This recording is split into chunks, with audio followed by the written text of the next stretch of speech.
It was not a unanimous agreement on first take.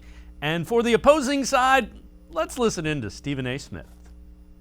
Oh, please. I'm not giving him that. First of all, don't talk to me an ascending quarterback. Baker Mayfield had a decent year. We'll see if that continues. Kevin Stefanski did a damn good job with them. We'll see if that continues. Odell Beckham Jr. coming back.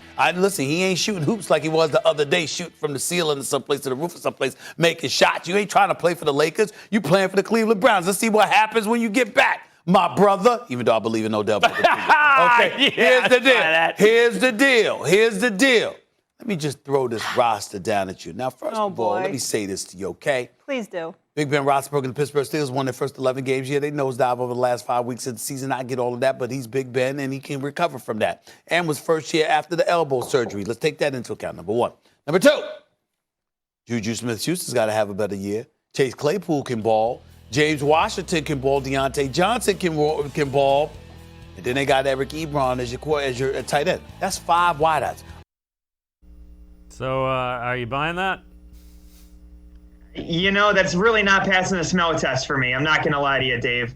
I mean, what he mentioned with Ben Roethlisberger, I look at, you know, that first 11 games. And early on in the season, you know, they were following the formula that should have worked and was working, which was, you know, relying on that run game and really kind of giving James Conner the ball more. And even though I don't think he's that great of a running back, you know, at least it's taking more of the burden off of Ben Roethlisberger. However, Ben wants that burden. You know, Ben wants to throw the ball 70 times as he showed in the playoff game.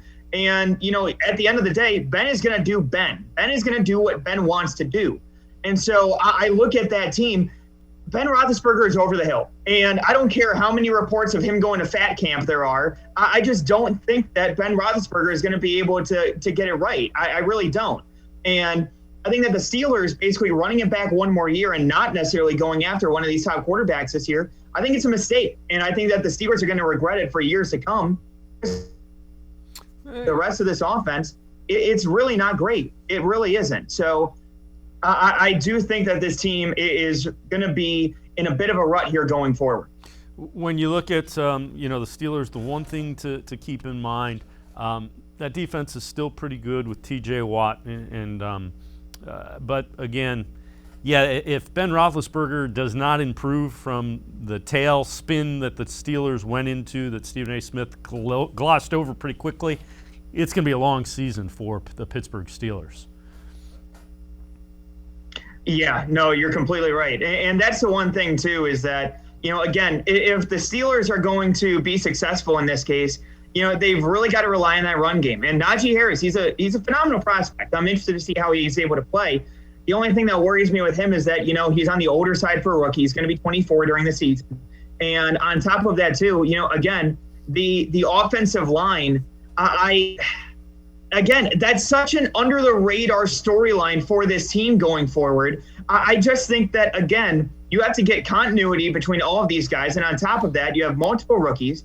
And you have veterans that are kind of mixing in, matching in at that point. And Marquise Pouncey, he also retired, and he's been with Ben for the better part of a decade at this point now. So, you know, I do think that this offense is going to take time. And to be quite frank, I just don't think that they have that kind of time. And it wouldn't shock me if down the stretch for this season, you're going to see Dwayne Haskins starting at quarterback for the Pittsburgh Steelers. Yeah, and that's fair. The other thing to keep in mind, Mike Tomlin's a pretty good football coach. So we'll see.